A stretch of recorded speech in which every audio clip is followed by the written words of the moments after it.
और फिर कहेंगे हमने कोदा झंगोरा खाया था और उत्तराखंड बनाया था।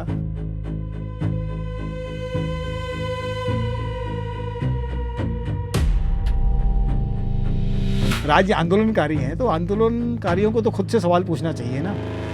वो कहते हैं कि हमने इसके लिए उत्तराखंड नहीं बनाया था, तो क्यों बैठे हो भैया? तो आपने देखा होगा जहाँ जहाँ यूनिवर्सिटी बन रही हैं, जैसे जैसे शिक्षा का प्रसार बढ़ता जा रहा है वैसे वैसे थाने भी बढ़ते जा रहे हैं। आपको जांचना पड़ेगा चीज़ों को, है ना। और दुर्भाग्य से पिछले जो 20-25 साल में क्या हो गया, मानने की पद्धति ज़्यादा हो गई है, जानने की और जांचने की पद्धति लगभग ख़त्म होती जा रही है। तो महिलाएं अग्रणी भूमिका में, लेकिन जब नेतृत्व की बात आ जाए, कुर्सी की बात आ जाए, सुविधा की बात आ जाए, सत्ता की बात आ जाए, तो महिलाएं फिर हाशिए में। उनको केवल आपने टोकन रखा हुआ है। शिक्षक के नाते हमारे इस देश में आज तक कोई आंदोलन हुआ ही नहीं है। जब भाजपा की सरकार होती है तो पुलिस वाले कांग्रेसों पे डंडे मारते हैं, जब कांग्रेस की सरकार होती है तो पुलिस वाले भाजपा पे डंडे मारते हैं। हरक सिंह रावत जी उस समय आबकारी मंत्री थे, उनको मुख्य अतिथि के रूप में बुलाया गया। तो मैंने पूछा ही, मैंने कहा भाई आबकारी मंत्री का शिक्षक सम्मेलन में मुख्य अतिथि का क्या सवाल होता है?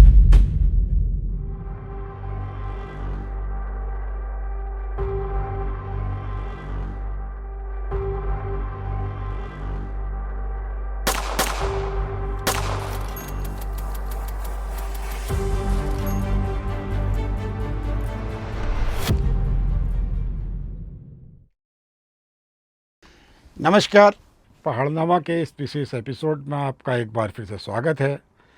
आज हमारे बीच में है एक ऐसी शख्सियत जिन्हें कि मैं 3 in 1 कहना चाहूँगा, क्योंकि आप एक अध्यापक भी हैं, आप एक रिटायर्ड फौजी हैं और साथ ही साथ आप एक व्यंग्यकार भी हैं, जो कि यदा कदा फेसबुक जैसे सोशल मीडिया के माध्यमों से सरकार और उसकी कार्यशैली पर अपनी टिप्पणी करते रहते हैं और व्यंग्यकार के रूप में आप काफ़ी प्रसिद्ध।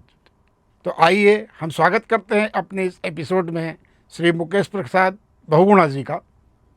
बहुगुणा जी, आपने उत्तराखंड राज्य की बात कही और व्यंग की बात कही, तो पाकिस्तान के एक बहुत अच्छे व्यंग्यकार हुए हैं जो पूरे हिंदुस्तान में भी जाने जाते हैं, इब्ने इंसा जी। वो कवि भी हुए हैं, बिल्कुल, चित्रकार भी हुए हैं, जेल भी हुई उन्हें। हाँ, पाकिस्तान बनने के बाद पाकिस्तान के जो हुकूमत थी अक्सर उसके खिलाफ रहते थे वो जी। तो उनकी एक किताब है, उर्दू की आखिरी किताब जी, बहुत छोटी किताब है, पढ़िएगा जी। तो उसमें एक बहुत अच्छा व्यंग है पाकिस्तान बनने को लेकर के। जी। पाकिस्तान बन चुका है नया और जो उस्ताद हैं बच्चों को पढ़ा रहे हैं, नक्शा बता रहे हैं भूगोल में कि ये सिंध है, यहाँ सिंधी रहते हैं, ये पंजाब है, यहाँ पंजाबी रहते हैं, ये बलूच है, यहाँ बलूची रहते हैं, ये खैबर पख्तूनवा है, यहाँ पठान रहते हैं। तो बच्चे ने पूछा जी जब यहाँ सिंधी रहते हैं, बलूच रहते हैं, ये रहते हैं, तो हमने पाकिस्तानी कहाँ, हमने पाकिस्तान क्यों बनाया? तो गुरु जी कहते गलती होगी, दोबारा नहीं बनाएंगे। बिल्कुल। तो उत्तराखंड की स्थिति भी लगभग ऐसी ही है, ऐसी है कि यहाँ पर गढ़वाली है, यहाँ पे कुमाऊनी है, यहाँ पे भाजपा है, यहाँ पे कांग्रेस है, यहाँ पे जमीन वाले हैं, यहाँ पे जंगल वाले हैं, यहाँ पे पर्यावरण है, यहाँ पे मतलब जो नहीं हो सकता, जो आप कोशिश करेंगे सब यहाँ पर हैं, लेकिन फिर भी उत्तराखंड की स्थिति खराब है। और फिर कहेंगे हमने कोदा झंगोरा खाया था और उत्तराखंड बनाया था। नारा तो यही है, बिल्कुल, है ना। और किसी भी गली में चले जाइए, जब ये कोदा झंगोरा खा के उत्तराखंड बना रहे थे, उस ज़माने में कहीं आपने देखा नहीं होगा। अभी तो अब नारे को बदल सकते हैं हम कि कोदा झंगोरा खाएंगे उत्तराखंड बनाएंगे, नारा था। अब ये है कि चाउमीन मोमो खाएंगे उत्तराखंड चलाएंगे, यही हो रहा है।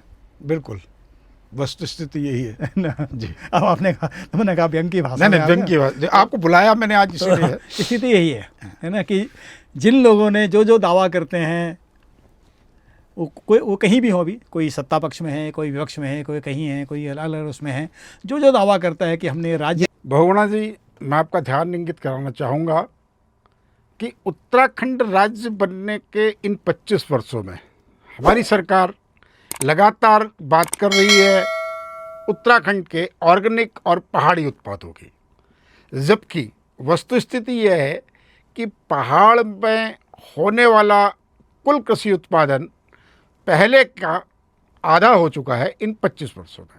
तो आप क्या कहना चाहेंगे ऑर्गेनिक उत्पाद को लेकर? आंकड़े की जरूरत भी नहीं है। हम सब आप लोग जो हैं, आप घूमते रहते होंगे, आप देखेंगे लगभग 50% गांव खाली हो चुके हैं, खेत खाली 2000 गांवों को तो जब सरकार होस्ट विलेज घोषित कर चुकी है। सरकार कह रही है, हम देख रहे हैं। मैं जहाँ 14 साल से जिस क्षेत्र में रहता था, उस क्षेत्र में मेरे देखते देखते 3 स्कूल बंद हो चुके हैं। मेरा खुद का स्कूल जहाँ मैं पढ़ाता था, वहाँ करीबन 200 बच्चे हुआ करते थे 2011 में। आज वहाँ 31-30, अभी तक 30 बच्चे नहीं हुए हैं। खेत सब खाली हैं। तो ये दाल हो कहाँ रही है? ये पहाड़ी अनाज उग कहाँ रहा है? ये सवाल तो पूछा जाना चाहिए ना। कौन उगा रहा है इसको? और आबादी बढ़ रही है। बिल्कुल। और पहाड़ी अनाज अगर लोग पसंद कर रहे हैं तो आप सड़क के किनारे से जाके देख लीजिए कहाँ कहाँ लोग पहाड़ी अनाज बिक रहे हैं, है ना। सब जगह तो मैंने बताया, वो चाउमीन, मोमो, कुरकुरे वगैरह सब आपको केदारनाथ तक मिल जाएंगे तो हम जो दावा करते हैं, पहले जहाँ होटलों में आलू के गुटके, रायता, चने और मटर मिला करती थी, वो सब अब जो है मिलना बंद हो चुका है। इसकी जगह दे दिए चाउमीन और मोमो। बिल्कुल बिल्कुल, है ना। तो हमारा जो दावा है या हम जो मानते हैं, असल में क्या है ना, हम जो दावा करते हैं और हम उसको मान लेते हैं, जांचने की कोशिश नहीं करते। तो अगर हम जांचेंगे तो हम देखेंगे कि जो सरकारी दावे हैं या गैर सरकारी दावों के लिए, इस तरह के आंकड़ों के लिए हम केवल सरकार को दोष देंगे, ये भी गलत है। गलत दावा करने में जो NGO हैं, जो आज की तारीख में मिलेट्स का, इसका जो जैविक उत्पाद का वो काम कर रहे हैं, उनका भी एक बहुत बड़ा हाथ है, बहुत बड़ा हाथ है उनका। बिल्कुल। कि वो जो दावा करते हैं वो होता नहीं है। मैं ऐसे भी बहुत सारे लोगों को जानता हूँ कि जिनके हिसाब से यहाँ पे बहुत सारी चीज़ें रहने वाली, लेकिन है नहीं, वो केवल उनके उसमें है। तो आपको जांचना पड़ेगा चीज़ों को, है ना। और दुर्भाग्य से पिछले जो 20-25 साल में क्या हो गया, मानने की पद्धति ज़्यादा हो गई है, जानने की और जांचने की पद्धति लगभग ख़त्म होती जा रही है ना। और ये दोनों कर रहे हैं, है ना। इवन जो अभी राज्य आंदोलनकारी हैं, तो आंदोलनकारियों को तो खुद से सवाल पूछना चाहिए ना। वो कहते हैं कि हमने इसके लिए उत्तराखंड नहीं बनाया था, तो क्यों बैठे हो भैया? तो आप दूसरा घर बनाओ फिर। भाई मैंने एक घर बनाया, वो घर मेरी आकांक्षाओं के अनुरूप नहीं है, तो मैं उस घर में बदलाव करता हूँ ना, तो करिए। बिल्कुल। तो करिए ना, फिर उस बदलाव को लेकर रो क्यों रहे हैं उसको कि हमारी सब वो पूरा नहीं हुआ है? तो करो, ये कसूर किसका है? अब फिर आप कहेंगे सरकार किसकी है? सरकार भी तो मैंने ही चुनी है। बिल्कुल भाई हम भी सरकार बनाने, हम भी वो हैं। बिल्कुल, इसमें कोई दो इसमें वो नहीं है। आप हमारे दर्शकों को अपना थोड़ा सा पूर्व का जीवन शेयर उनके साथ करना चाहेंगे, क्योंकि हमारे दर्शक ये जानना चाहते हैं कि मुकेश बहुगुणा एकाएक सोशल मीडिया प्लेटफॉर्म पर कहाँ से अवतरित हुए। मेरा सफ़र भी मतलब आपकी शिक्षा बहुत लीनियर मोशन में कभी नहीं रहा। मेरा शिक्षा दीक्षा बचपन मेरा मध्य प्रदेश, पिताजी हमारे गांधीवादी थे, प्रोफेसर थे पहले जी, और माजी भी टीचर थी सन 60 के ज़माने में। फिर पिताजी विनोबा भावे जी के और जयप्रकाश जी के संपर्क में आए और नौकरी वगैरह छोड़ के मध्य प्रदेश के जो भीलों का इलाका था वहाँ पर उनको पढ़ाने लिखाने चले गए। तो मेरा जो बचपन है वो गांधीवादी आश्रमों में गुजरा है, मध्य प्रदेश, बनारस, बिहार वगैरह में। बाद में 9th में मैं यहाँ पे ऋषिकेश में आ गया और उसके बाद से ऋषिकेश में पढ़ाई लिखाई, वहीं से फिर मैं एयरफोर्स में भर्ती हो गया। एयरफोर्स के बाद में फिर मैं 2003 में रिटायर हुआ। एयरफोर्स में किस रैंक से रिटायर हुए? मैं एयरफोर्स में, आर्मी में JCOs बोलते हैं, मैं हम लोग वारंट ऑफिसर बोलते हैं। मैं जूनियर वारंट ऑफिसर से रिटायर हुआ, रडार फिटर था मैं। और आप लोगों को याद होगा कि कारगिल वार में अटलांटा जहाज़ गिराया था पाकिस्तान का जी, जिसमें 16 आदमी मारे गए थे। जी। ये नलिया ने एयरफोर्स स्टेशन नलिया जी। तो ये हमारे बेस नहीं गिराया था उसको, उस समय में हम वहीं पे थे। मतलब इसलिए बता रहा हूँ नहीं बिल्कुल ज़रूर। उस समय घटना का। 2003 में रिटायर हो गया था। उसके बाद में मैं सिविल सोसाइटी मूवमेंट से जुड़ गया। सिविल सोसाइटी मूवमेंट से जुड़ गया, उसके बाद फिर मैं सरकारी विभाग में आ गया, शिक्षा विभाग में आप कब से? 2011 में आया 2011 में। और मैं स्वभाव से मुझे हंसी बहुत आती है जी, तो मैं चुटकी बहुत लेता था, तो मुझे लोग मिर्ची बाबा भी कहते हैं क्योंकि मैं व्यंग लिखता। बहुगुणा जी, एक शिक्षक नेता के रूप में आप शिक्षा के क्षेत्र में आ रही लगातार गिरावट, सरकारी शिक्षा क्षेत्र की बात कर रहा हूँ मैं, कि शिक्षा के क्षेत्र में आ रही लगातार गिरावट और शिक्षा विभाग से जुड़े अध्यापक वर्ग की देहरादून या हल्द्वानी की ओर ट्रांसफ़र की चाहत को आप किस प्रकार देखते हैं? आपने तो पहले तो मैं एक बात स्पष्ट कर दूं कि जो लोग हमें कहते हैं कि शिक्षक नेता, जी, मजे की बात है कि इस देश मैंने भी में, शिक्षक हाँ, नेता ही कहा। इस राज्य में ये गलत शब्द का प्रयोग करते हैं लोग। जी, मेरी निगाह में जब मैं भी था और अभी भी शिक्षक नेता या शिक्षक आंदोलन नाम की कोई चीज़ हुई नहीं है। ये जो हम कर्मचारी नेता हैं, वो कर्मचारी शिक्षक के रूप में दिखाई देता है। हाँ, हम पटवारी नेता नहीं कहते, बिल्कुल। हम क्लर्क नेता नहीं कहते। या उसके पीछे एक कारण है कि जब से कर्मचारी संगठनों का जुड़ा हुआ है, या हम उत्तर प्रदेश के समय की बात करें, जब उत्तराखंड उत्तर प्रदेश में था, तो शिक्षकों का एक विशेष प्रतिनिधि विधानसभा में चुना जाता था। शायद आपको ध्यान हो, ओम प्रकाश जी उत्तर प्रदेश के समय शिक्षकों के बड़े प्रसिद्ध नेता रहे। इंदिरा हृदयेश जी भी शिक्षक प्रतिनिधि के रूप में विधानसभा परिषद की लंबे समय तक सदस्य रही। तो इसलिए शिक्षकों के जो नेतृत्व है, जो शिक्षक संगठनों का नेतृत्व करता है, उनके लिए शिक्षक नेता का शब्द का इस्तेमाल हम लोग करते हैं। हमारे जो आंदोलन होते हैं जी। या शिक्षक नेताओं की जो मांगें होती हैं, वो क्या होती हैं? प्रमोशन, ट्रांसफ़र, भत्ते। बिल्कुल। ये तो सबकी है, ये तो पटवारी की भी है, हाँ। ये बाबू की भी है, ये आईएएस की भी है। तो अंतर कहाँ है? शिक्षक के नाते हमारे इस देश में आज तक कोई आंदोलन हुआ ही नहीं है जो शिक्षा के सवालों को होता, समान शिक्षा को लेकर के होता, शिक्षा की गुणवत्ता को लेकर होता, किताबों की व्यवस्था को लेकर होता, स्कूलों में अध्यापकों को इनको लेकर के होता, जो पठन पाठन की चीज़ें हैं। तो शिक्षा से संबंधित जो चीज़ें हैं, हम क्या कर रहे हैं, एक कर्मचारी के नाते जो मेरी आवश्यकताएं हैं या जो मेरी भूमिका है, उस पर तो हमने बहुत आंदोलन किए और आगे भी करते आएंगे। लेकिन शिक्षक के नाते जो मेरी भूमिका है या हमारी भूमिका है, साझा भूमिका है, वो आंदोलन तो हुआ ही नहीं है। मतलब मेरे बहुत सारे शिक्षक नेता बुरा मानेंगे इस बात को लेकर। नहीं, बिल्कुल। मैं पहले भी लिखता था इस बात को कि भाई हमें ट्रांसफ़र भी चाहिए, या सिर्फ ट्रांसफ़र ही चाहिए, हमें वेतन, हमें प्रमोशन भी चाहिए, लेकिन ये प्रमोशन ही चाहिए, हमें प्रमोशन भी चाहिए, लेकिन हमें स्कूल में सही व्यवस्थाएं भी चाहिए। हमें स्कूल जो समान शिक्षा व्यवस्था है, फीस का स्ट्रक्चर है, किताबों की चीज़ें, बहुत सारी चीज़ें हैं जो शिक्षा से जुड़ी हुई हैं, बेसिक उस पर भी बात करनी है। तो उस पर तो बात होती नहीं है, बिल्कुल, है ना। तो आज तक तो अभी तक तो कोई आंदोलन दिखा नहीं है कि जिसको हम शिक्षक आंदोलन कहें या शिक्षा का आंदोलन कहें। हाँ, शिक्षक एज ए कर्मचारी आंदोलन होते रहते हैं हमारे। ये जो राज्य का जो स्वरूप है पिछले 20-25 साल में ये बदल गया है। जो राज्य की बुनियादी जिम्मेदारी, जब हम लोकतांत्रिक पद्धति की बात कर रहे हैं, मैं एक राजा की जिम्मेदारी की बात नहीं कर रहा हूँ, मैं राज्य की, स्टेट कौन सा? डेमोक्रेटिक स्टेट, जो जनता के द्वारा, जनता के लिए, जनता की से। तो जब हम उसकी बात कर रहे हैं तो पिछले 20-25 सालों में सरकारें बदली हैं, शासन बदले हैं, लेकिन जो शासन उनका जो नज़रिया है वो बदल गया है। अब राज्य अपनी शिक्षा को अपनी जिम्मेदारी नहीं मानता, उसने उसको मुनाफे की वस्तु बना लिया है कि भाई तुम कमा सकते हो तुम कर लो। शिक्षा, स्वास्थ्य, ये जो चीज़ें, परिवहन, ये जो चीज़ें जिनको हम जो पहले बुनियादी रूप से राज्य की जिम्मेदारी होनी चाहिए थी, हुआ करती थी, वो नहीं कर रही। उदाहरण के लिए, और देखिए राज्य कितना चालाकी से काम करता है। आप देखेंगे जब ये चुनाव होंगे तो अखबार में आएगा चमोली का या पिथौरागढ़ का या कहीं का, कश्मीर का, कहीं का भी, कि दूरस्थ पोलिंग बूथ जहाँ 5 आदमी है वहाँ पोलिंग बूथ बनाया गया है। क्यों? क्योंकि वहाँ वोट लेना है आपको। लेकिन वहाँ 2 बच्चे होंगे तो आप स्कूल नहीं खोलेंगे, वो जिम्मेदारी नहीं है आपकी।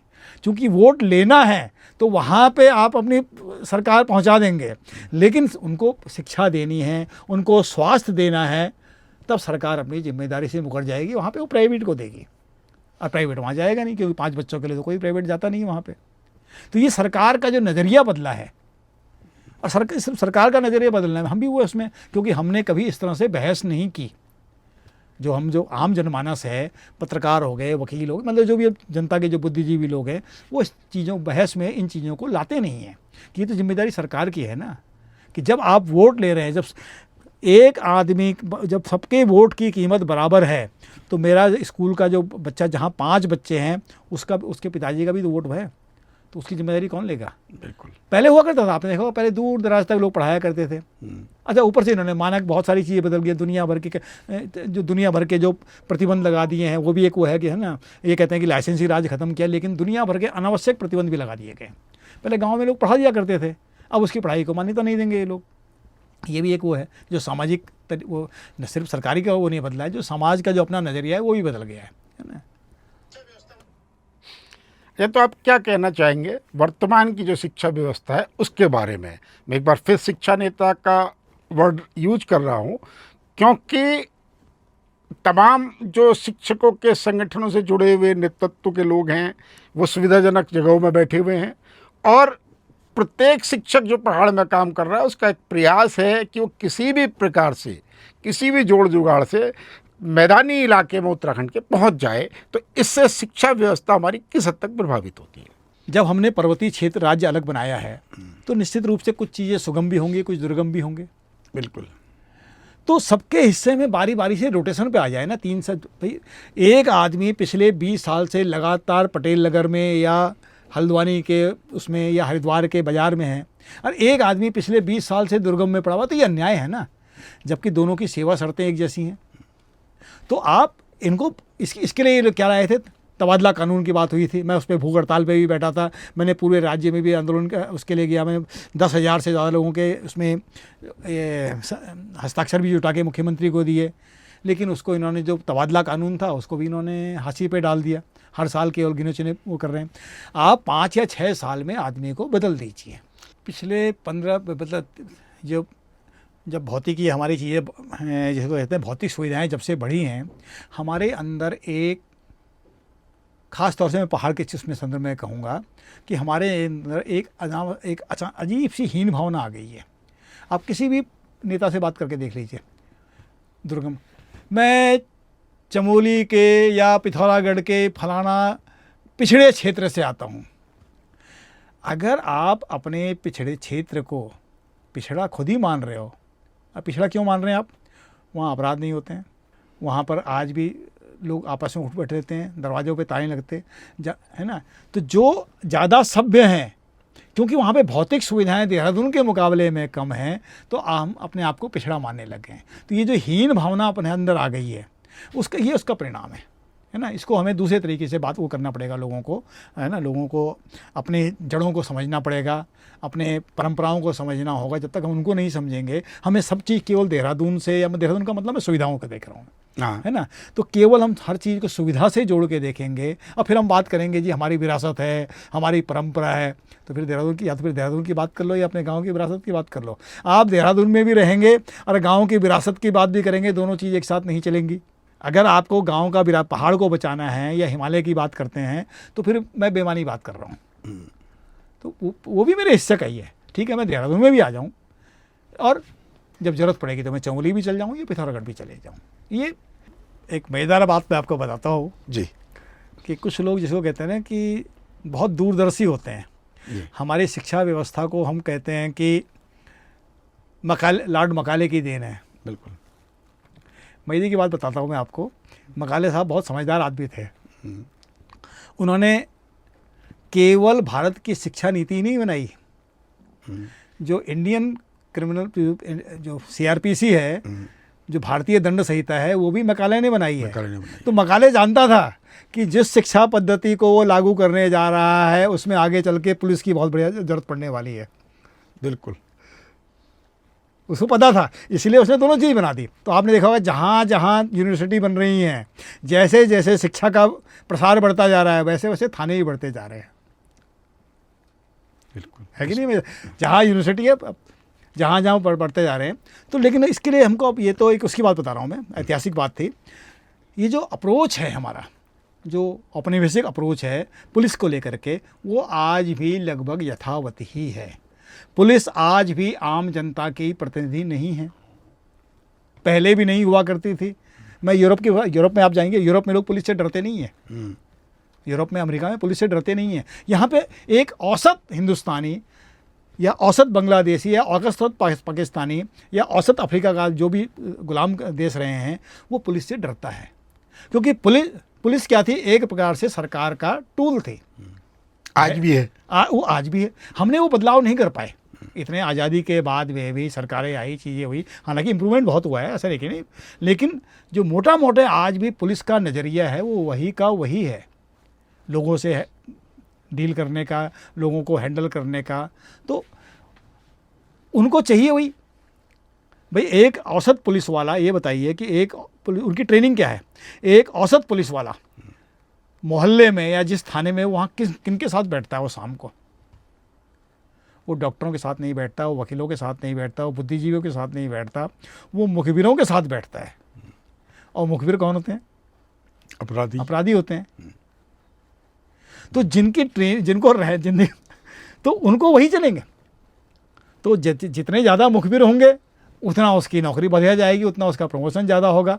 तो हमें जो उनका सोशल अप्रोच है पुलिस का, वो भी बदलना होगा, है ना। उस पर काम करने का। आप वो क्या विभूति नारायण सिंह हुए हैं जो IPS भी हुए हैं, वो अक्सर इस पर लिखते रहते हैं, है ना। उनको और एक और ये PC लाल जी पुलिस के, वो भी बड़ा अच्छा इस पर लिखते रहते हैं। उनका कहना है कि जो पुलिस का जो ट्रेनिंग का तरीका है, पुलिस का जो सोशलाइजेशन का तरीका है, उसमें हमको बदलाव करना होगा, क्योंकि ये तरीका वही चला आ रहा है जो 1857 की क्रांति के बाद जब पुलिस का महकमा उसको बनाया गया कि भाई कैसे देसी लोगों पे नियंत्रण किया जाए। आज भी वही कर रहा है, उनको नियंत्रण करवाना है लोगों से।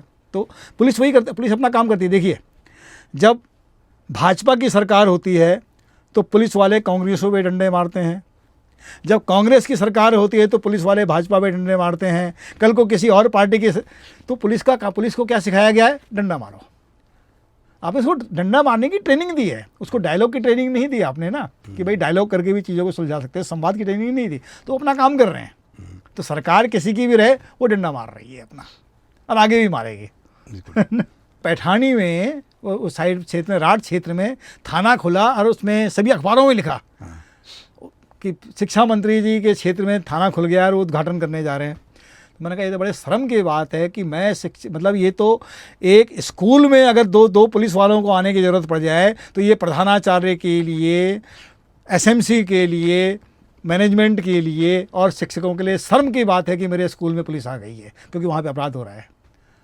तो शिक्षा मंत्री के क्षेत्र में अगर पुलिस थाना खुल रहा है तो निश्चित रूप से ये सीधा मतलब जो शिक्षा व्यवस्था है उस पर प्रश्न चिन्ह है साहब, कि ऐसा कैसे हो गया कि आप नई शिक्षा नीति लागू हो रही है, सब कुछ चीज़ें बदल रही है, बढ़िया सिलेबस बदल रहा है, बढ़िया टीचर हो रहे हैं, सब कुछ बढ़िया होने के बावजूद थाना खुल रहा है। इसका मतलब उस क्षेत्र में अपराध बढ़ रहे हैं। तो मतलब हमारी शिक्षा लोगों को के अंदर जो सामाजिकरण की जो प्रोसेस था उसको खत्म कर रही है, उसको मतलब वो जो उसको हम बढ़ा नहीं पा रहे हैं, उसको हम पनपा नहीं पा रहे हैं। तो ये हमारा दोष है, शिक्षा व्यवस्था का दोष है, टीचर का दोष है, और टीचर के बाद में मतलब पूरे सिस्टम का दोष है, जिसके मुखिया शिक्षा मंत्री जी हैं।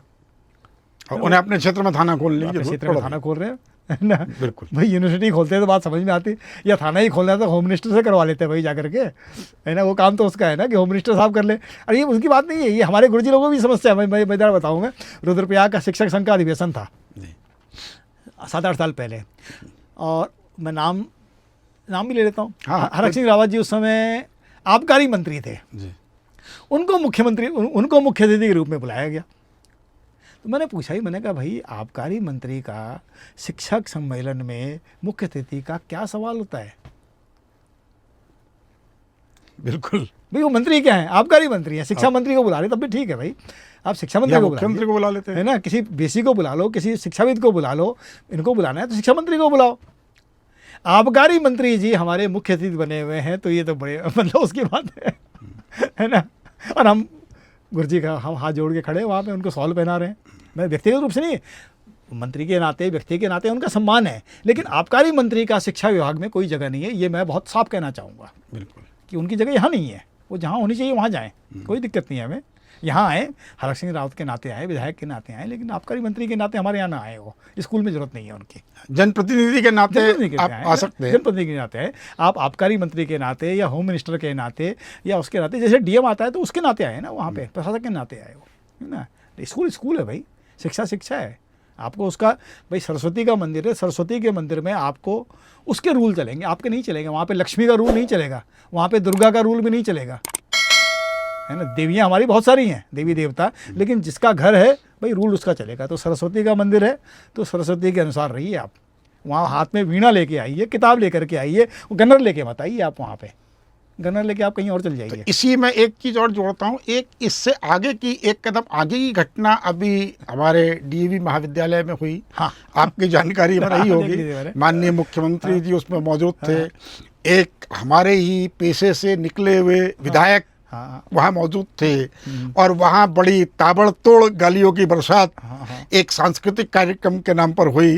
तो आप उसके बारे में दो शब्द अपनी भाषा में, शर्मनाक मिर्ची है। बाबा की भाषा में। अच्छा ये आप वैसे कहेंगे तो ये शर्मनाक है, लेकिन आजकल एक नई स्थिति हो गई है कि गर्व से कहो हम शर्मिंदा हैं। तो ये बेशर्मों की जमात हो गई है साहब। बहुत उससे कहूँ कि आपकी हिम्मत कैसे हुई। अगर उन्होंने गलती, वो तो प्रधानाचार्य को, ये जो प्राचार्य है उनको बर्खास्त कर देना चाहिए। डिसमिस, सस्पेंड की बात भी नहीं है उनको। जब इन्विटेशन कार्ड गया होगा, देखा नहीं था आप किसको बुला रहे हैं। फिर मैं कहूँगा जो पिछले 20, 25, 30 साल में जो हमारा जो लाइफ स्टाइल बदल गया है, हम चीज़ों को बहुत कैजुअली या तात्कालिक रूप से देखने लग गए हैं। और जो हमारी समाज के प्रति जो हमारी जिम्मेदारी है, हम उसको बिल्कुल भूल गए हैं। और जो स्थान है भाई, डीएवी में जो हुआ, डीएवी में केवल अकेले वो नहीं थे, बच्चे भी थे और भी थे। वो भी मैं देख रहा हूँ, लोग ताली, मतलब सब लोग ताली, जब वो गाली दे रहा था लोग तालियां बजा रहे थे, हूटिंग कर रहे थे, बढ़िया वो कर रहे थे वहाँ पे। पूरे इतने सारे जो वहाँ पे बच्चे, वहाँ पे जो लड़के बच्चे वहाँ पे थे, किसी एक ने तो कहा होता कि भाई क्या बात कर रहा है, तो ये क्या है, ये हो क्या रहा है। तो ये तो बड़ी मतलब कह सकते हैं निराशाजनक स्थिति है कि पूरा का पूरा समाज हमारा, जिसको कहते हैं कि करप्ट होता जा रहा है। ये सोशल करप्शन हो गया साहब, इसको कहें, है ना, कि ये वैसा नहीं है, पूरा समाज करप्ट होता जा रहा है। ये पिछले जो 35-40 सालों में जो चीज़ें बदली हैं समाज की, मतलब हम क्या करते हैं ना कि जो बहुत वैसी चीज़ें हैं कि काल्पनिक चीज़ें जो वैसी हैं उन पर बात करते हैं, लेकिन हम अपने परिवार के बारे में, अपने समाज के बारे में बातें करना बंद कर दिया है। हमने उसके बारे में सोचना वगैरह बंद कर दिया है। हम विश्व शक्ति होने की बात करेंगे, हम हर चीज़ में नंबर होने की बात करेंगे, लेकिन मेरा अपना परिवार कैसा हो, मेरा अपना समाज कैसा हो, मेरे अपने आसपास की प्रकृति कैसा हो, मेरे आसपास का पर्यावरण कैसा होगा, ये बातें करनी बंद हो गई हैं। इसके बारे में सोचना ही बंद हो गया है। और हम हर चीज़ों को तात्कालिक रूप से कि मज़े में बस अभी कैसे जी लें हम। तो ये थोड़ा सा ये दार्शनिक विषय है। ये सीधा सीधा इसको मतलब एक दिन में या 2 दिन में नहीं, क्योंकि ये एक दिन में बदली नहीं है। इसको बदलते बदलते, ये आज से 30 साल पहले अगर कोई ऐसा करता जब आप यंग थे तो क्या होता, पिट जाता वो आदमी, बिल्कुल, है ना। तो ये पिछले 30-35 साल में बदला है। ये जो गिरावट आई है ये एक दिन की गिरावट नहीं है। तो इसको बदलने में भी हमको बहुत आने वाले कई साल लगने वाले हैं। बिल्कुल। तो जैसा कि आपने कहा कि ये गिरावट आई है और इस गिरावट के लिए कहीं ना कहीं हम जिम्मेदार हैं जी। इससे पहले आपने कहा कि आपने 2003 में रिटायर होने के बाद सोसाइटी के बीच में कुछ काम करना चाहा था। जी जी, एज ए वॉलंटियर। जी। तो मैं ये जानना चाहूँगा आपसे यहीं पर कि क्या अगर पहाड़नामा के माध्यम से जी हम ऐसा कोई जन दबाव ग्रुप, जी एक प्रेशर ग्रुप जी। बनाना चाहिए। अभी तक होता क्या है कि चुनावी दौर में कांग्रेस का अपना मैनिफेस्टो है, जी जी भाजपा का अपना मैनिफेस्टो है, जी जी यूकेडी का अपना मैनिफेस्टो है, जी और चुनाव लड़ने वाले विधायक जी का अपना मैनिफेस्टो है, लेकिन जनपक्ष का कोई मैनिफेस्टो नहीं है। हम पिछले 5 या 7 चुनाव से देख रहे हैं कि जनता की ओर से कोई मांग पत्र वर्तमान तक देने की परंपराएं या मांगने की परंपराएं खत्म हो गई हैं। किसी ने जनता से ये नहीं पूछा कि आपको 5 किलो राशन चाहिए या अच्छा स्कूल चाहिए, जी जी, आपको आंदोलनकारी की पेंशन चाहिए या अच्छी सड़क चाहिए। जी। तो अगर जनता की डिमांड्स के लिए, पब्लिक डिमांड्स के लिए एक प्रेशर ग्रुप बनाने का पहाड़नामा की ओर से प्रयास किया जाता है, तो मैं यहीं पर आपसे जानना चाहूँगा कि इस प्रकार की, क्योंकि ये जो प्रेशर ग्रुप होगा वो जाहिर सी बात है कि चुनाव लड़ने वालों पर प्रेशर डालने के लिए उनसे चर्चाओं के माध्यम से ही हो सकता है, और डंडा लेके हम भी किसी से कुछ नहीं करवा सकते। तो आप इस प्रकार के प्रेशर ग्रुप में काम करना चाहेंगे? बिल्कुल। इस असल में मैं इस तरह की चीज़ों की बहुत ज़रूरत है आज की तारीख में, क्योंकि जब तक ये होगा नहीं, और यहाँ से यही बिंदु है जहाँ से आप जैसे जो राज्य आंदोलनकारी, जो जितने भी लोग आज अपने आप को राज्य आंदोलनकारी कहते हैं, थे या हैं, या उनकी भावनाएं जुड़ी थी, कुछ एक्टिव पार्टिसिपेशन था, कोई लोग खाली मोरली उनको सपोर्ट कर रहे थे, उनकी भूमिका यहाँ से शुरू होती है कि वो अपना इस तरह का एक, जिसको बोलते हैं पब्लिक मैनिफेस्टो बनाएं, जिसको हम हिमालय मैनिफेस्टो नाम, वो अलग एक विषय है, और उस पर काम भी किया जाए। फिर आपको उस पर गाँव से लेकर के शहरों में जो भी उसके कौन कौन से कार्यक्रम हो सकते हैं, और अगर इस तरह का कोई काम अगर आता है तो मैं निश्चित रूप से अपना जो भी मेरी भूमिका उसमें हो सकती है, जो भी मेरा योगदान हो सकता है उसमें दिया पूरा दूंगा, जहाँ जहाँ होगा संभव किया जाएगा। अच्छा, एक तात्कालिक मुद्दे पे बात करते हैं। अभी हमारे माननीय प्रधानमंत्री जी ने एक अपील जारी की जनता से कि पेट्रोल का इस्तेमाल कम करें, गाड़ियों का वर्क फ्रॉम होम करें, सोना कम खरीदें, तेल कम खाएं, इत्यादि इत्यादि तमाम। तो आप इस अपील को किस प्रकार देखते हैं? प्रधानमंत्री जी ने परसों उन्होंने अपील की थी कि पेट्रोल कम से कम करें, और उसके बाद में खैर 50-60 गाड़ियों का काफिला लेकर के रोड शो भी निकाल रहे थे।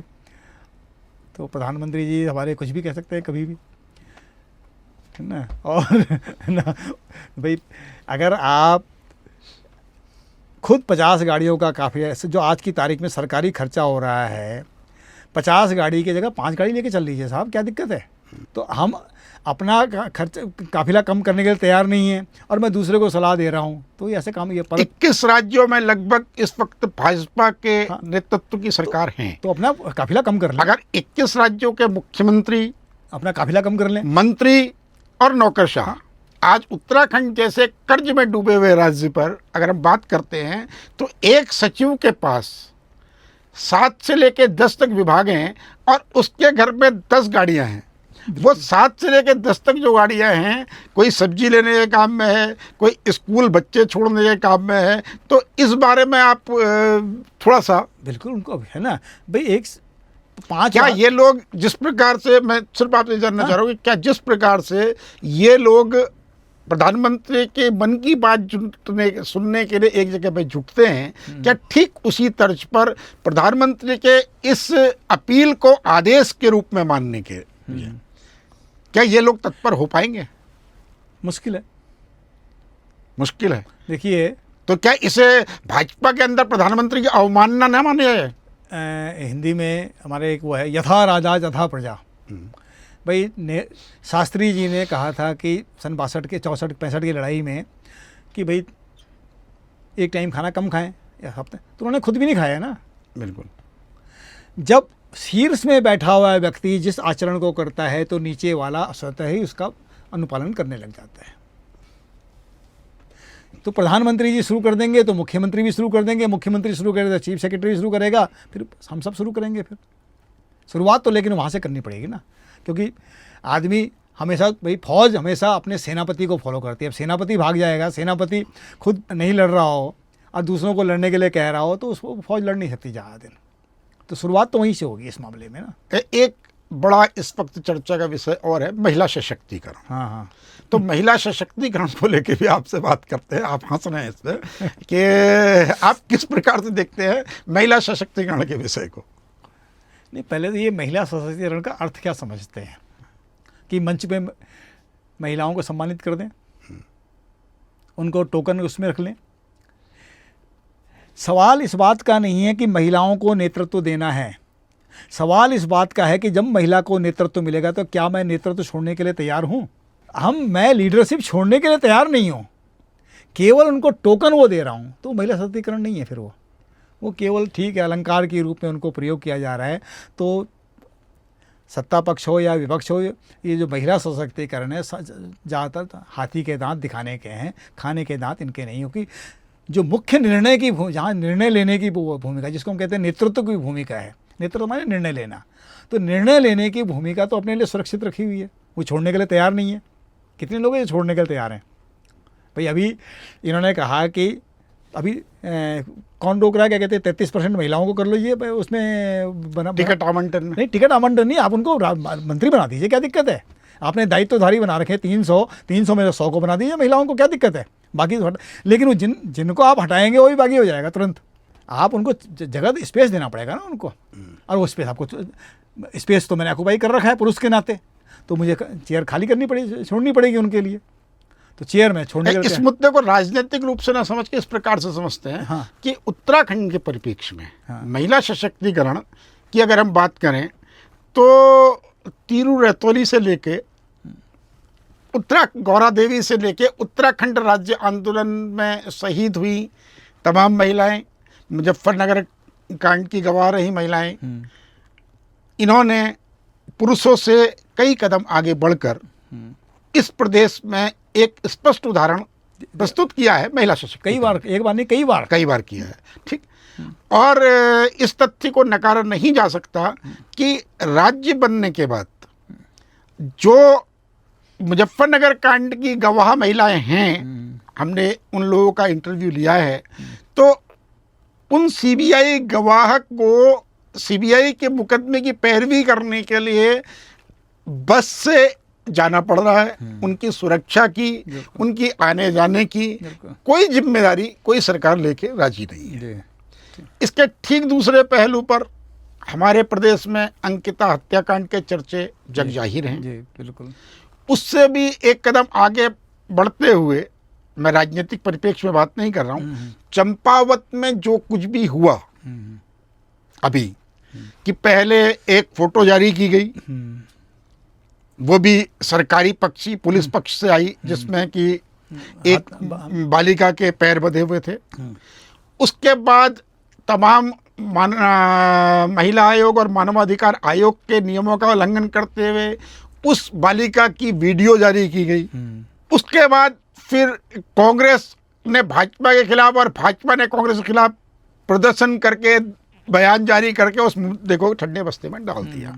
तो आप इस पूरे मामले को महिला सशक्तिकरण की दृष्टिकोण से किस प्रकार से, तो महिलाएं, मैंने आपसे उत्तराखंड राज्य आंदोलन से पहले तीरू रैतोली की बात की, गौरा देवी की बात की, टिंची देवी जो थी जिन्होंने शराब विरोधी आंदोलन में जो थी उनकी बात है, या उत्तराखंड राज्य आंदोलन के दौरान सक्रिय तमाम महिलाओं की बात है, जिसमें अगर मैं नाम लूंगा तो मेरे ख्याल से बहुत लंबी लिस्ट है। तो इसलिए मैं एक या दो नाम नहीं लेना चाहूँगा क्योंकि वो बहुत लंबी लिस्ट है। तो इस सशक्तिकरण को और वर्तमान दौर के महिला सशक्तिकरण को आप किस दृष्टिकोण से देखते हैं? अब आप उस पुराने वाले सशक्तिकरण को ले लीजिए। महिलाओं ने आंदोलन में लीडिंग भूमिका निभाई, लेकिन जब सत्ता में लीड करना था तो वहाँ फिर पुरुष पहुँच गए। बिल्कुल। इसमें दोनों दोषी हैं, कांग्रेस, भाजपा, कम्युनिस्ट, सपा, जितनी भी पार्टियां हैं। आंदोलन में या हर काम में, चाहे वो सामाजिक आंदोलन रहे हो, भाई गौरा देवी पॉलिटिकल वो नहीं मूवमेंट नहीं था, वो सामाजिक आंदोलन था। बिल्कुल, है ना। तो जब भी सामाजिक राजनीतिक आंदोलन हुए हैं तो महिलाएं अग्रणी भूमिका में, लेकिन जब नेतृत्व की बात आ जाए, कुर्सी की बात आ जाए, सुविधा की बात आ जाए, सत्ता की बात आ जाए, तो महिलाएं फिर हाशिए में, उनको केवल आपने टोकन रखा हुआ है। तो इसमें दोषी तो सारे हैं ना। ये आप पॉलिटिकल पार्टी का स्ट्रक्चर देख लीजिए, चाहे कांग्रेस हो या भाजपा हो, सपा हो, बसपा हो, इनका जो कोर स्ट्रक्चर देख लीजिए, कितने हैं, कितनी महिलाएं हैं। महिलाएं हैं, लेकिन निर्णय वाली भूमिका में कितनी हैं? निर्णय तो पुरुष ही ले रहे हैं भाई। जितनी आप इनकी बात कर लीजिए, कम्युनिस्ट पार्टियों को देख लीजिए, कम्युनिस्ट पार्टियों में कितनी महिलाएं आज तक वो बनी है, कितनी जनरल सेक्रेटरी बनी है। बिल्कुल। एक चर्चा में कोई नाम आता तो वृंदा करात का नाम कभी आता है, जनरल सेक्रेटरी नहीं बनी। वो भी जनरल सेक्रेटरी नहीं बनी। नहीं, बता दीजिए। या इसमें सपा में बसपा में चलो वो रही हैं, ना, मायावती जी रही हैं। लेकिन अगर राष्ट्रीय राजनीति के परिप्रेक्ष्य में बात करते हैं, मायावती हो, ममता बनर्जी हो, या सुषमा स्वराज हो, ये तमाम जो या सोनिया गांधी हो, ये तमाम जो महिला नेत्रियां हैं, या इंदिरा गांधी भी हो, ये पार्टी के नेतृत्व करते हुए या राष्ट्र का नेतृत्व करते हुए विपक्षियों द्वारा को हजम नहीं हो पाई। हमेशा। बिल्कुल बिल्कुल सही करें आप, बिल्कुल सही करें आप कि जो पुरुष, जो सामान्य रूप से क्या है कि पुरुषों को बोला ठीक है, एक आध इंदिरा गांधी चल जाएगी, एक आध मायावती चल जाएगी, एक आध जयललिता चल जाएगी, लेकिन ज्यादा नहीं, एक आदमी जो ना कंगना रनौत तो चल जाएगी, लेकिन एक ममता बनर्जी नहीं चल पाए। सजावट के रूप में चाहिए उनको, बाकी वो नहीं चाहिए, वो एक आध अपवाद के रूप में चलेगा। बिल्कुल। तो मैंने बताया ना कि स्पेस आपको छोड़ना पड़ेगा। अब वो स्पेस छोड़ना किसको है? कब्जा मैंने कर रखा है, मतलब पुरुष, तो पुरुषों को जगह छोड़नी पड़ेगी। उनको बैकग्राउंड में, अभी तक क्या है, महिलाएं बैकग्राउंड में हैं, इनको उसमें बैकग्राउंड में जाना पड़ेगा, है ना। तो वो अगर नहीं करेंगे तो फिर बाकी तो चलते दिखाने के लिए ये, वो तो अब हिंदुस्तान का जो क्षेत्रीय पार्टियों का भी ऐसे ही है भाई। जयललिता, उधर जयललिता रही हैं खाली, है ना, जो मतलब महिला प्रधान वो रहा है, और उसके अलावा तो क्षेत्रीय पार्टियों में भी ज़्यादातर भाई अब तो जयललिता भी नहीं रही, ममता बनर्जी अंतिम एक उम्मीद थी महिला सशक्तिकरण की, इस बार के चुनाव में नहीं। फिर ये लोग ममता को, जयललिता को, सोनिया को, इंदिरा को महिला सशक्तिकरण का प्रतीक मान लेते हैं। ये गलतफहमी है। अगर इंदिरा गांधी या जयललिता या ममता इनके मंत्रिमंडल में या इनकी पॉलिटिकल पार्टी में आधी महिलाएं होती, तब मैं मानता कि महिला सशक्तिकरण हुआ है। ये खुद महिला के अपने आप सशक्त थी, लेकिन बाकी तो इनके चारों तरफ सशक्त पुरुष ही रहे ना। आप ये क्यों नहीं समझते इस बात को? बिल्कुल, है ना। तो एक महिला सशक्त होने से काम नहीं चलेगा। तो महिला सशक्त का मतलब है कि भाई पहले हम कहते हैं आधी आबादी, तो पॉलिटिकल पार्टी में आधी होनी चाहिए थी ना। इंदिरा गांधी के साथ में भी आधी होनी चाहिए थी, आधी नहीं थी, एक क्या ही होती। जयललिता के साथ होती, ममता के साथ होती, मायावती के साथ होती। इन्होंने भी वही किया कि अपने चारों तरफ जो घेरा बना के रखा, जो सुरक्षा कवच था इनका, मुख्य निर्णयकारी वो तो पुरुष ही रहे। तो किसी एक महिला सशक्तिकरण का मतलब है कि बराबर की भूमिका हर स्तर पर। अब वो पॉलिटिकल प्रोसेस है, पॉलिटिकल प्रोसेस मतलब डिसीजन मेकिंग प्रोसेस, और डिसीजन को फिर इम्प्लीमेंट वाला प्रोसेस, उसमें आपकी बराबर की भूमिका होनी चाहिए। तो बराबर की भूमिका जब तक होगी नहीं, वो एक दो से नहीं चलेगा। खाली रितु खंडूड़ी के स्पीकर बनने से पूरे राज्य की महिलाएं सशक्त नहीं हो जाएंगी। लेकिन जो सरकार द्वारा लखपति दीदी योजना या इस प्रकार की तमाम योजनाएं चलाई जा रही हैं, क्या वो महिला सशक्तिकरण की ओर कोई इशारा देती है? लखपति दीदी तो होंगी, लेकिन वो लखपति दीदी का एक पति भी तो होगा। वो पति कितना जब वो फिर नियंत्रण किसका है घर में? वो 1 लाख रुपए अगर पत्नी के खाते में गए हैं, उस 1 लाख रुपए को खर्च करने का निर्णय कौन लेगा? ससुर जी लेंगे, जेठ लेगा, कि पति लेगा, कि लड़का लेगा, या वो महिला लेगी? तो इस पे सर्वे हो जाए, पता कर लीजिए। बिल्कुल, आपके बात से मुझे याद आता है कर लीजिए कि बीजेपी का जो पिछला कार्यकाल था, हाँ जी, उसमें पिथौरागढ़ से शायद आपको ध्यान हो, एक जिला पंचायत अध्यक्ष बनी थी। हाँ जी। तो वो जिला पंचायत अध्यक्ष सिर्फ इसलिए बनी हाँ कि उनका के ससुर जो है वो भाजपा के कार्यकर्ता था। हाँ जी। और उनके जिला पंचायत अध्यक्ष के बनने के बाद शिकायतों का और जो दौर चला था, जो मंत्री जी तत्कालिक मंत्री थे उसी क्षेत्र के, मैं नाम नहीं लेना चाहूँगा, उनके खिलाफ शिकायतें, चिट्ठियाँ जो जारी हुई थी, अगर वो चिट्ठियाँ आज भी खोल दी जाएं तो शायद महिला सशक्तिकरण का जो ढोल हम पीट रहे हैं वो ढोल फट सकता है। आपने ढोल शब्द का प्रयोग कर दिया। अब मैं तो इसको कह रहा था, महिला सशक्तिकरण खाली दिखावा है, ये हाथी के दिखाने के दांत हैं।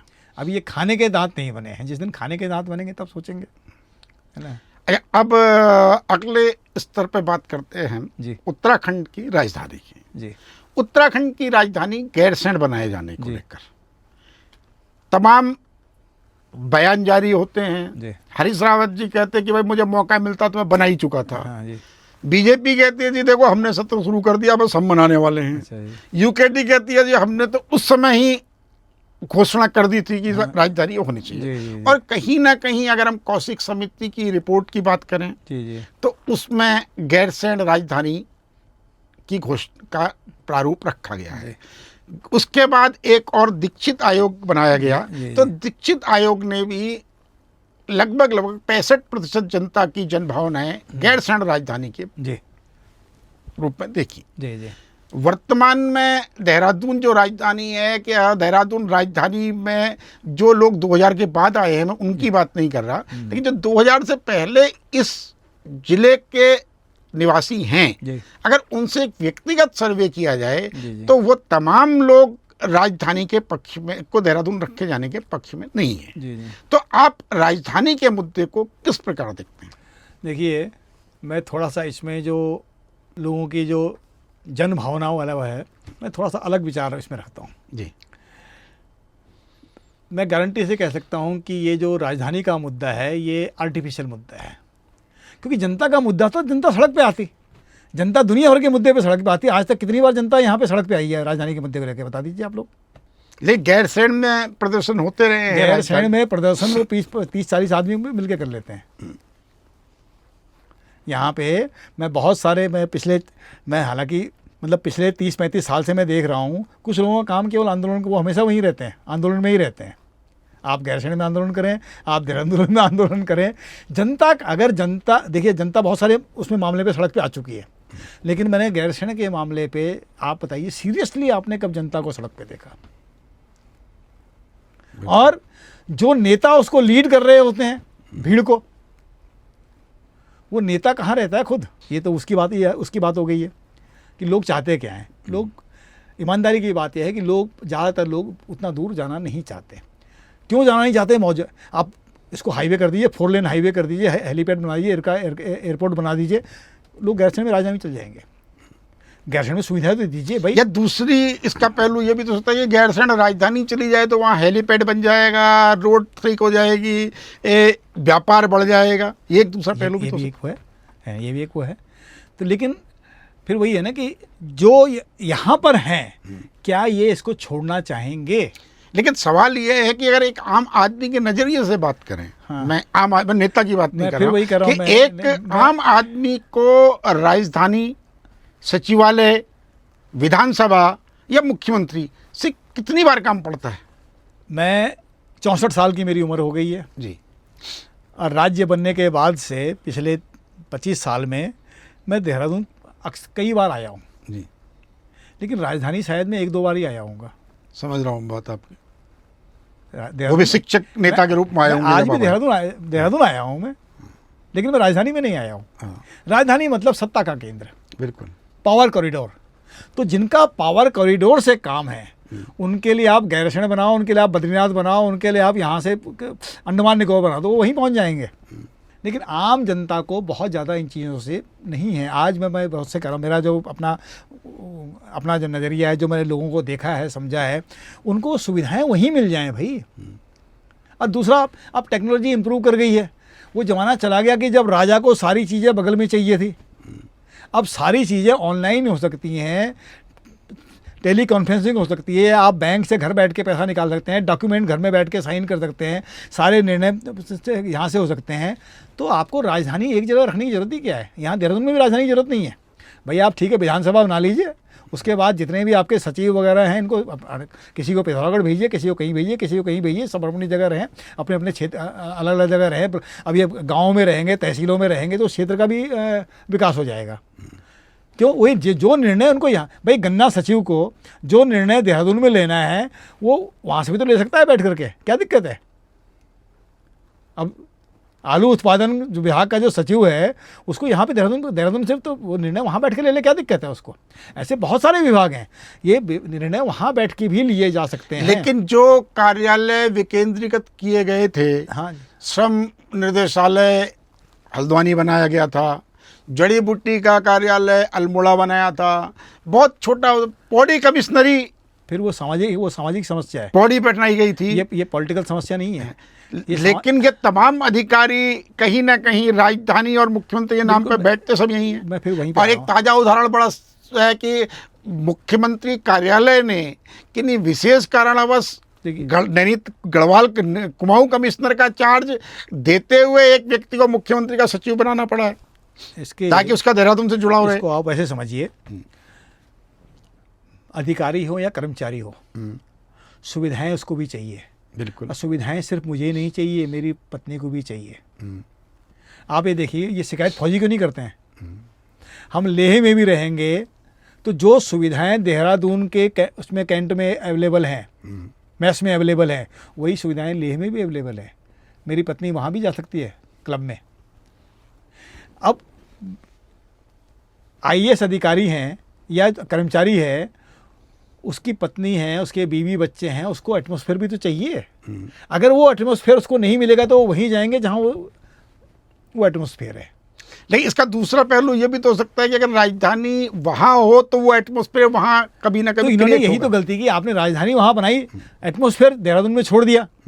आपको देहरादून से, मतलब देहरादून जैसी सारी सुविधाएं जो जिसको हम सोशल वो कहते हैं, हॉस्पिटल हो गए और भी जो भी हुए हैं, शॉपिंग। अब ये बताइए, मैं मुंडेश्वर रहा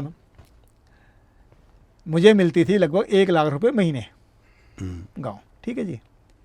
वो 1 लाख रुपए मुझे यहाँ मिल रहे होते, मैं शाम को घूमने जाऊँगा मुंडेश्वर में, मेरी वाइफ अगर ये कहेगी जी समोसा खाने का मन हो रहा है, चाट खाने का मन हो रहा है, तो मैं कुछ नहीं कर सकता। मेरे बच्चे कुछ मांग रहे हैं, मैं नहीं दे सकता उनको। तो मैं क्या करूँगा, पहली कोशिश मेरी रहेगी कि देहरादून में या ऋषिकेश में, जहाँ मैं अपने बीवी बच्चों को सुविधाएं दिला दूँ। तो ये समस्या ये उनको भी तो है ना। तो ये सुविधाएं जो देहरादून में या दिल्ली में जो उपलब्ध हैं, ये सुविधाएं वहाँ मिल जाएंगी, लोग जाएंगे वहाँ पे भी जाएंगे, गैरसैंण में भी जाएंगे, बद्रीनाथ। अभी बद्रीनाथ में कितने लोग जा रहे हैं साहब, देखिए भाई, आपने वहाँ पर होटल बना दिए, रहने की सुविधाएं कर दी, सड़क चौड़ी कर दी, डॉक्टर बना दिए, अस्पताल बना दिए, तो लोग जा रहे हैं। तो जैसे जैसे तो आपको वो इंफ्रास्ट्रक्चर भी बनाना पड़ेगा। इंफ्रास्ट्रक्चर देहरादून में बनाएंगे, सुविधाएं देहरादून में बनाएंगे, और राजधानी देहरादून में गैरसैंण में रहेगी, वो संभव नहीं है। आप कहना चाह रहे हैं कि अब जमाना बदल गया है कि मकान खरीदने वाला रेडीमेड मकान चाहता है। बिल्कुल, आपको वहाँ फर्निश्ड वो जमाना सही कर रहा है। वो जमाना चला गया कि जब वो चला जाते थे लोग, भाई आप वहाँ पे बेसिक इंफ्रास्ट्रक्चर दें, धीरे धीरे इसको डेवलप करते रहेंगे। भाई एक पिक्चर हॉल बनाएं, जो भी शॉपिंग चीज़ें करें वहाँ पे। तो जब वहाँ पे बेसिक होगा तो धीरे धीरे फिर अपने आप ही लोग बढ़ाएंगे, है ना। कुछ रहेगा नहीं वहाँ पे, केवल अब मुख्यमंत्री वहाँ पे, एक बार बताइए, मुख्यमंत्री जी वहाँ 3 दिन रहते हैं, क्या कहाँ जाते हैं वो? यहाँ तो दुनिया भर की चीज़ें उनके पास में। भाई मुख्यमंत्री की बीवी बच्चे भी तो हैं, बिल्कुल। तो वहाँ कहाँ जाएंगे वो? लेकिन मुख्यमंत्री जिस क्षेत्र में आते हैं वहाँ सड़क डेवलप होना, वहाँ उनके लिए टेंट की व्यवस्था होना, तमाम तरीके की ये व्यवस्थाएं तुरंत जुट जाती हैं। तो अगर मुख्यमंत्री वहाँ स्थायी रूप से रहना शुरू कर दें, कल से निश्चय ले लें कि मुख्यमंत्री मैं यहाँ रहूँगा, तो क्या व्यवस्थाएं तुरंत डेवलप होना शुरू नहीं होंगी? वो अस्थाई, मैंने कहा ना कि मेरी फैमिली के लोग तो चाहिए साथ में। हम परिवार में रहने वाले आदमी है ना, मैं अकेला नहीं रहूँगा। मैं अगर मेरे को गैरसैंण में ट्रांसफ़र मिलता है तो मैं वहाँ अकेला नहीं रहूँगा ना। मेरी बीवी भी रहेगी, मेरे बच्चे भी रहेंगे, मेरे माजी पिताजी भी रहेंगे, तो उनको भी तो कुछ चाहिए वहाँ पे। बिल्कुल, मैंने बताया ना, मैंने एग्जाम्पल फौज कैसे ले दिया आपको। फौज जहाँ भी दूर भी रहती है तो वहाँ वो बुनियादी सुविधाएँ वहाँ पर देती है। बहुत ज़्यादा नहीं देगी, लेकिन बुनियादी तो देगी ना, कि जहाँ पे उसके, नहीं तो क्या होगा, दिन भर मैं ऑफिस में काम करके आ रहा हूँ और घर में झगड़ा होगा मेरे बीवी बच्चों से, तो घर में कलह होती रहेगी ना। अब एक आईएएस आदमी है, मतलब मैं अपने से भी गिन रहा, आईएएस भी है, तो उसकी वाइफ को भी तो एक अलग से वो चाहिए, बीवी बच्चों को चाहिए, उठना बैठना। अब आईएएस की वाइफ तो सामान्य जगह बैठेगी नहीं भाई, उसको अपने जैसे लोगों के साथ ही उठना बैठना है, तो वो देहरादून में मिलेगा उसको, है ना। ये अंतर पड़ता है ना उसको। और किसी सामाजिक मुद्दे पर आप कोई चटपटी सी बात हमारे दर्शकों को बताना चाहें?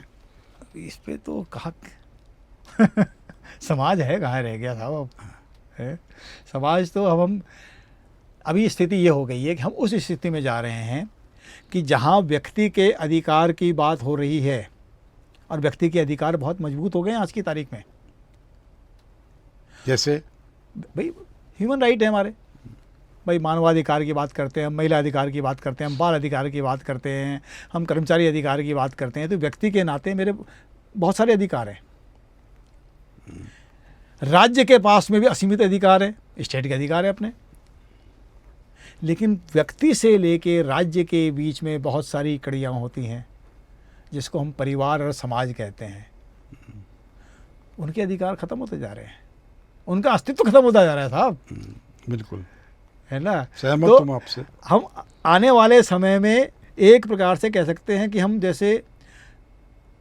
हम बहुत ज़्यादा सुविधा संपन्न आदि मानव बनने जा रहे हैं, कि आदि मानव अकेला वो यहाँ बैठे वो जिसके जो मूड में आ रहा है कर रहा है, बस ये है कि वो उसके पास सुविधा है। हम बहुत सुविधा, जो परिवार और समाज है, ये बीच की कड़ियाँ ये समाप्त होती जा रही हैं, कमज़ोर पड़ती जा रही हैं। बिल्कुल, है ना। तो हम आने वाले समय पे, पहले हम सामूहिक परिवार से एकल परिवार में आए, अब एकल परिवार से हम एकल व्यक्ति की ओर में आ रहे हैं। आज ये एक सर्वे रिपोर्ट है कि हिंदुस्तान जैसे देश में लगभग 45% युवा विवाह के पक्षधर नहीं रहे। बिल्कुल, है ना। ये एक सर्वे रिपोर्ट है कि 45% लोग ये चाहते हैं कि भाई विवाह नामक जो वैधानिक जिम्मेदारी है उससे बचा जाए। तो ये आपकी बात को प्रमाणित करता है। तो मैंने सरल भाषा में कि व्यक्ति के अधिकार हैं, राज्य के अधिकार है, लेकिन जो समाज है, बीच की जो कड़ियाँ हैं, वो धीरे धीरे होती जा रही। तो समाज तो अब मैंने बताया उसमें जा रहे हैं हम लोग, आदि मतलब जैसे बोल सकते हैं सुविधा संपन्न आदिवासी बनने जा रहे हैं हम लोग कुछ दिनों के बाद में। तो एक सामाजिक चिंतन के रूप में आप हमारे दर्शकों को क्या संदेश देना वो आपने जो कहा ना, क्या कहते हैं कि एक मैनिफेस्टो होना चाहिए हमारा, है ना, जिसको हम सोशल मैनिफेस्टो कहेंगे। हिमालय का वो व्यक्ति का मैनिफेस्टो नहीं है, वो पॉलिटिकल पार्टी का मैनिफेस्टो नहीं है, वो पहाड़ का, हिमालय का, है ना, वो उत्तराखंड का भी कह सकते हैं हम उसको, क्योंकि उत्तराखंड है ना, हम जिस भूगोल में रह रहे हैं उस भूगोल की अपनी कुछ आवश्यकताएं हैं। वो भूगोल चाहता है कि मैं अपने आप को उसके हिसाब से ढालूं, न कि उस भूगोल को अपने आप से ढाल दूं। तो हमारा जो मैनिफेस्टो होगा, तो उसमें जब मैनिफेस्टो की बात करेंगे तो उसमें समाज हो गया, प्रकृति हो गया, है ना, तो ये सब चीज़ें रहेंगी। तो फिर इस पर आगे चर्चाएं होंगी, बात होगी, तो कोई तरीका निकलेगा फिर इस पर। बहुत बहुत धन्यवाद आपका भगवान जी, धन्यवाद आपने हमें समय दिया।